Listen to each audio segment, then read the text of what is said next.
দীৰ্ঘদিন ধৰি অসমৰ প্ৰাথমিক বিদ্যালয় শিক্ষক সংস্থা আৰু আনসকলে এটা দাবী কৰি আহিছিল যে প্ৰধান শিক্ষকৰ পদ প্ৰাথমিক বিদ্যালয়বিলাকত হ'ব লাগে।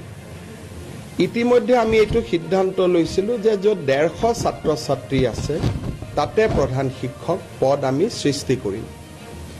তাৰ পিছত আমি সিদ্ধান্ত ল'লোঁ যে 100 যদি ছাত্ৰ ছাত্ৰী আছে তাতো আমি এটা প্ৰধান শিক্ষকৰ পদ সৃষ্টি কৰিম। এই প্ৰক্ৰিয়া ইতিমধ্যে আৰম্ভ হৈছে, কিন্তু আজি আমি কেবিনেটত এটা খুব ইম্পৰ্টেণ্ট সিদ্ধান্ত লৈছোঁ যে যদি কোনোবা স্কুলত 50 জন ছাত্ৰ ছাত্ৰী আছে, 50 টোটেল যদি ষ্টুডেণ্ট আছে LP স্কুলত, এইটো UP আৰু হাই স্কুলক লৈ এইটো সমস্যা নাই, এইটো অকল LP স্কুলক লৈ সমস্যা আছিলে। যদি 50 জনো ষ্টুডেণ্ট আছে তেতিয়াহ'লে তাত আমি এটা প্ৰধান শিক্ষকৰ পদ সৃষ্টি কৰিম।